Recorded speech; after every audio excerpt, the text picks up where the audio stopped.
when we moralize about it, when we make it like a bad thing, that doesn't prevent people from using it and developing addictive relationships with it. It just kind of like suppresses it, and it makes it this shameful thing that's like over here on the side.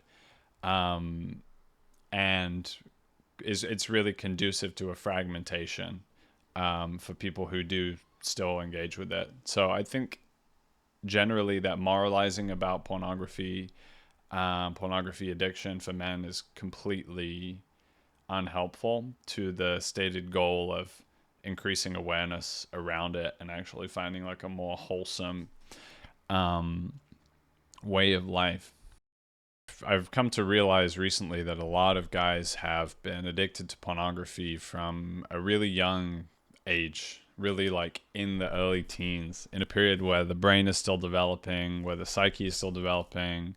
We don't have the capacity to regulate in relation to this hyper addictive thing. Like, we are wired as men to be supercharged sexually in a certain kind of way.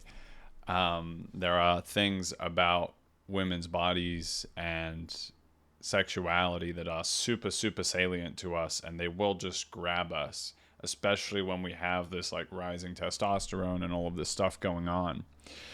But never in the natural world did we have this hyper addictive sexual slot machine of imagery and fantasy and constructed reality that the porn industry has created. And basically, all young men in the Western world are being uh, sacrificed to the porn industry by way of having no guidance, no elder guidance, no useful ways of preventing developing this addictive relationship. And as a consequence, we are being wired. Our relationship to sexuality is being rewired by an industry that doesn't really have our interests at heart. I don't think we really understand the effects of pornography on the brain, but I can speak to my own experience, and maybe that's helpful. I started watching pornography probably around 15, 14, 15, 16. And yeah, it's completely captured me. And it was super salient, and I would try and watch it, as soon as my family were out of the house. And I watched pornography for probably, let's see, 4 years at least prior to my first actual relationship with a woman. Prior to my first sexual relationship, I had already been conditioned for 4 years by this super disembodied experience of this hyperconnectivity between visual stimulation and sexual organs. And what that does is it creates this like information superhighway between the eyes, between the visual stimulation, and between the sexuality. And it bypasses, like, you don't develop anything in between.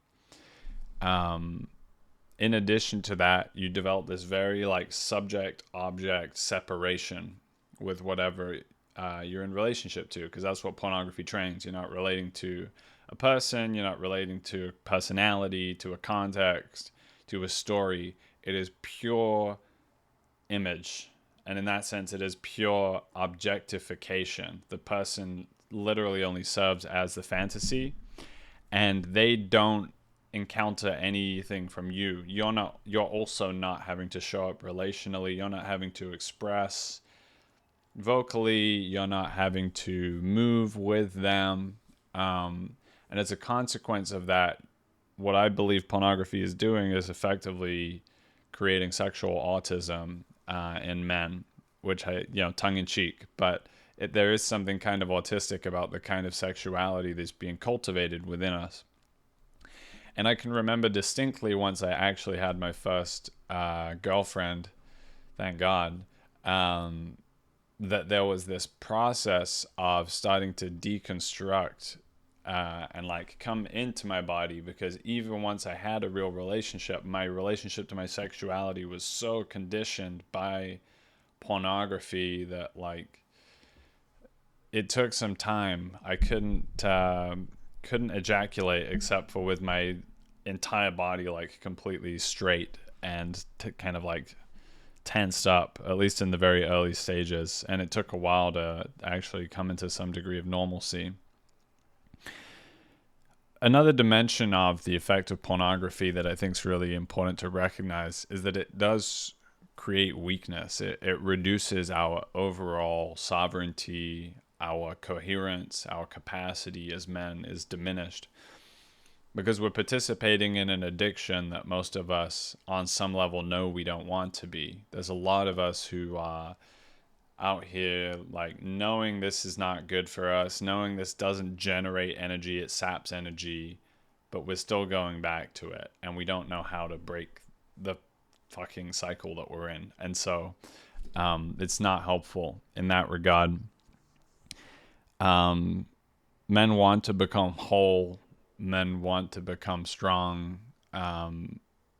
We want to be full of heart, full of energy, full of courage. Pornography diminishes our capacity to come into all of those things. One of the things that I think I came to realize during my process of breaking out of porn mind was that there was so much fragmentation in relation to pornography.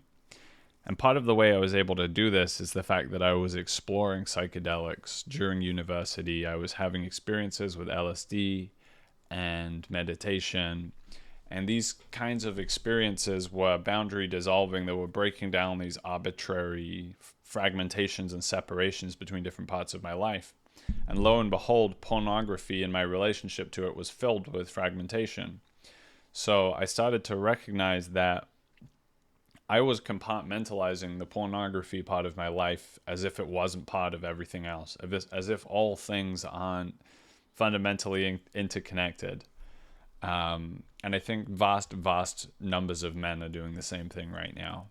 They are having this sneaky wank. They're going on to Pornhub, watching a bunch of, degraded and or hyper-stimulating stuff. And then they close the incognito window, they disappear the thing, and then they kind of have this sense like, oh, it's done now, and it's gone, and now I go back to normal life. The reality is that experience, who you are in that, is completely in relationship to everything else. And more importantly, how you are in porn is informing your relationship to actual people and women. And I often felt after watching pornography that I was just like, there was some like drain of my fundamental life force has gone. And I'm just kind of like depleted and less vitally able to engage in the sexual dance of life with the women and men in the world that I encountered. And so for me, like, this is another way in which it's parasitic, because it's actually sucking out the kind of potency, it's sucking out the juice, it's sucking out the energy that you would otherwise be using to spark off and to have the motivation and the energy to interact with somebody and, potentially create the conditions for a real sexual relationship to develop. Another element of that fragmentation is that we don't talk about it. That is where the shame is so pernicious, and that's what I want to do away with in this video. I don't think there's any shame in it. But if you feel shame in relationship to it, maybe there's something there to sit with and talk about. I think the more that we can integrate our secret hidden porn life with the rest of our life, the more likely we are to be able to deal with it in a holistic way. So bring it through into a men's circle, into a space, talk with other people about it. And in addition to that, what I found as I started to break the addiction, there would be these stages where I would fall back, basically. And this is going to happen to you as you grow in awareness in relation to porn. You will relapse. This is part of the cycle of clearing it out. In my experience, is that you'll go back to pornography and it will be like a reset and you'll have done it again. But there will be slightly more awareness each time. And that's how you'll know you're moving in the right direction, is you come away from it and it's less compartmentalized. You close the laptop, but then 2 hours later in your day, you're like, oh, that's what I was watching.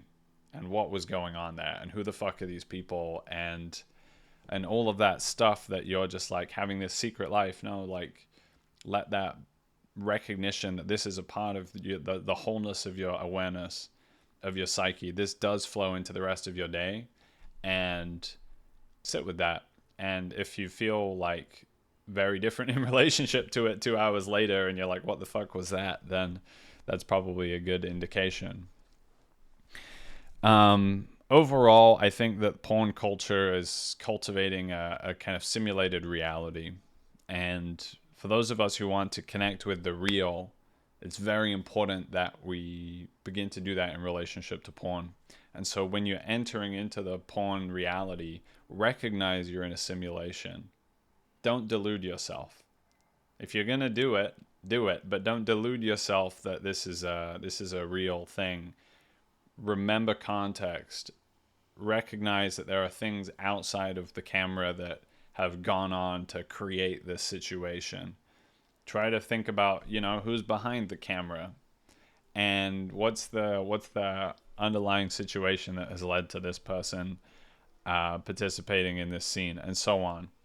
And when you can realize all of that, then again you will have a fullness of awareness as you engage with pornography, rather than just slipping into this hyper narrow, sexually autistic delusion.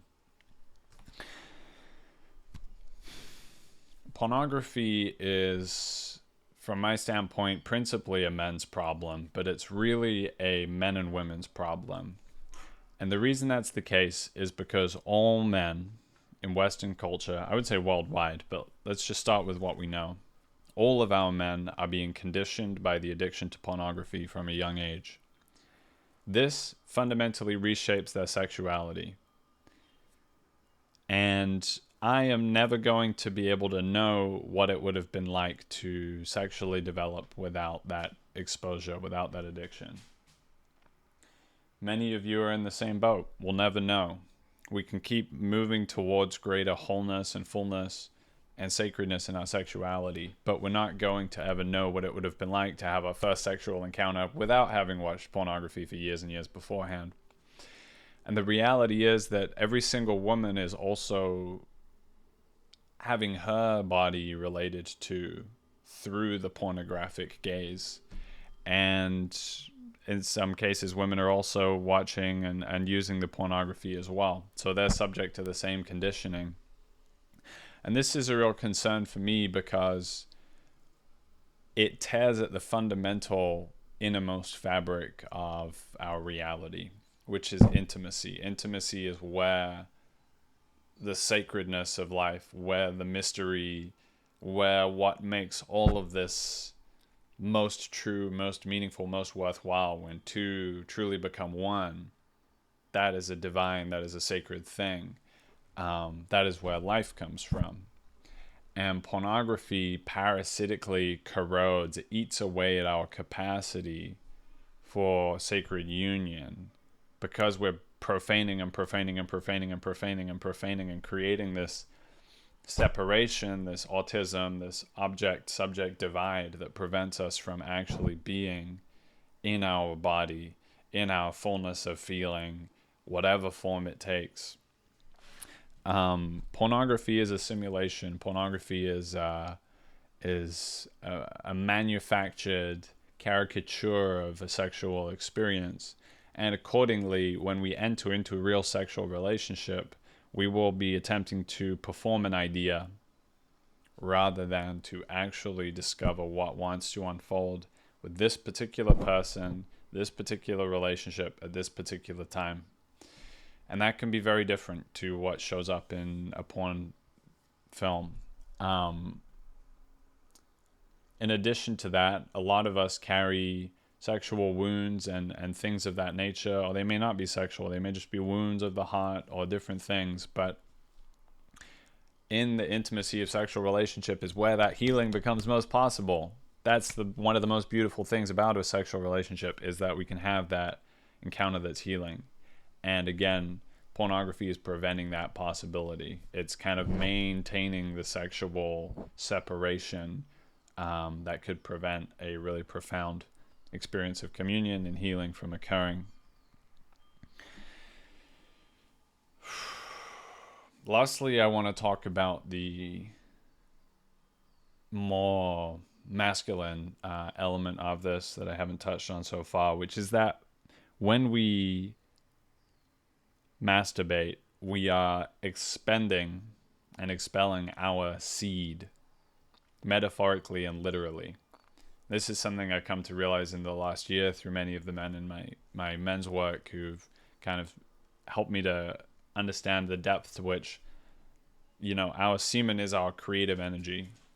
And the masculine shows up and gives his creative energy to woman. He literally plants his creative energy in woman, and therein comes life. So when we just spunk away that energy, we are draining creative juices. When we're addicted to pornography, we are very, very likely to be expending and wasting our seed, our creative potential. There's a lot of people getting into nofap over the last many years.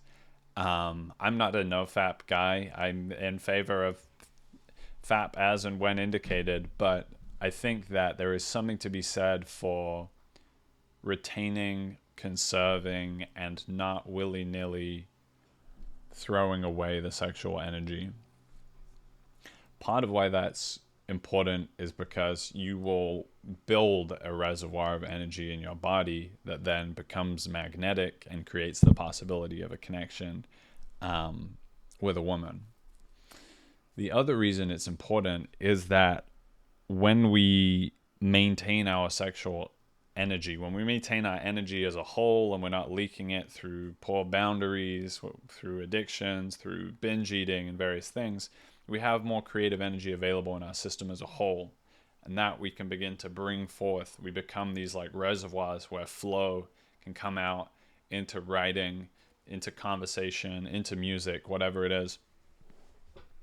And ultimately, a message that I want to give to the kind of traditional Western civilization advocates on Twitter and so forth, like, you guys need to understand that pornography is eating Western civilization. Pornography is rotting the core of our civilization, because men's capacity to create is an essential foundation of civilization, as is women's.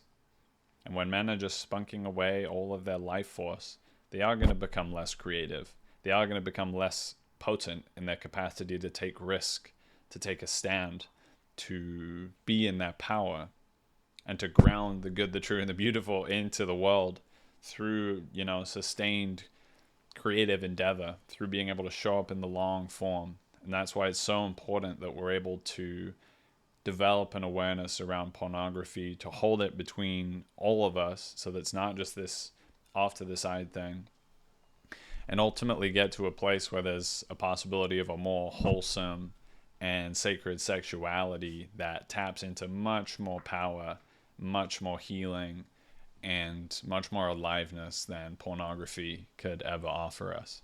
So that's my little spiel on the porn addiction machine, and why I think awareness is really the way through. So thank you for listening.